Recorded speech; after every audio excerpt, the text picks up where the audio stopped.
It was a quiet Friday night in October, and I had just finished binge-watching a true crime series.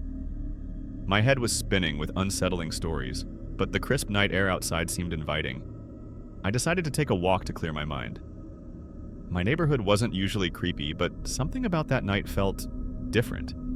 The streetlights were spaced far apart, casting long shadows across the pavement. As I walked, I noticed how quiet everything was. Too quiet. The usual hum of distant cars or barking dogs was absent. I tried to shrug it off, convincing myself it was just my overactive imagination. About 10 minutes in, I saw someone standing under a flickering street lamp up ahead. At first, I thought it was just a neighbor waiting for a ride, but as I got closer, I realized the figure was wearing a clown costume. It wasn't the kind you'd see at a kid's birthday party. This one looked old, grimy, and hastily put together. The clown's painted smile was smeared, as if he hadn't bothered to touch it up all day. As I walked past, I felt his gaze following me. Just when I thought I was in the clear, he muttered something under his breath. It was quiet, but I swore I heard him say, "See you soon." My heart raced, and I quickened my pace without looking back. The sound of footsteps behind me started, soft at first, but growing louder with each step.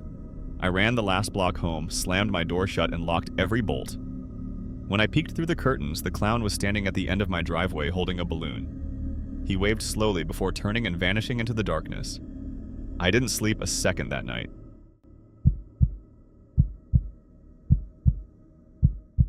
Every summer, a traveling carnival rolled into town, setting up shop in an open field at the edge of the city. As kids, my friends and I always looked forward to it. The rides, the games, the sugary food.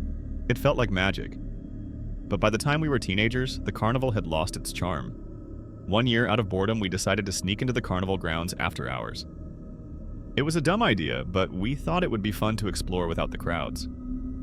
We hopped the fence and wandered through the empty midway. The rides looked eerie without the flashing lights and laughter. Everything was still except for a faint tune playing somewhere in the distance. Curious, we followed the sound to the big top. The tent was dimly lit, but we could make out a group of clowns standing in a circle. At first we thought it was some kind of rehearsal, but then we noticed the man tied to a chair in the center. He looked terrified. The clowns were laughing, deep guttural chuckles that echoed in the vast tent. One of them raised a long knife, and that's when one of us let out a gasp. Every clown turned to look at us, their smiles widened unnaturally, and they started walking toward us. We bolted, not stopping until we were far from the carnival. The next day, we heard the carnival had packed up and left town overnight. None of us ever spoke about what we saw, but every summer when the carnival returned, we made sure to stay far away.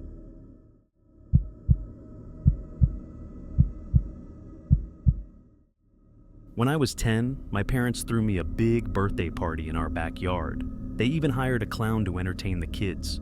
I remember being excited at first. It felt like something out of a movie. But when the clown showed up, I immediately felt uneasy. His costume was wrinkled, and his makeup looked rushed, almost smudged. He didn't act like the cheerful clowns I had seen on TV. Instead, his jokes were off-putting, and he kept staring at me for a little too long. My friends thought he was funny, but I stayed as far away as I could. At one point, he crouched down beside me and whispered, "I know where you sleep." I froze. When I told my parents, they brushed it off as part of his act. Still, they decided to cut his performance short and sent him on his way. That night, as I lay in bed, I couldn't shake the feeling that someone was watching me. Around midnight, I heard a soft tapping on my window. My heart stopped.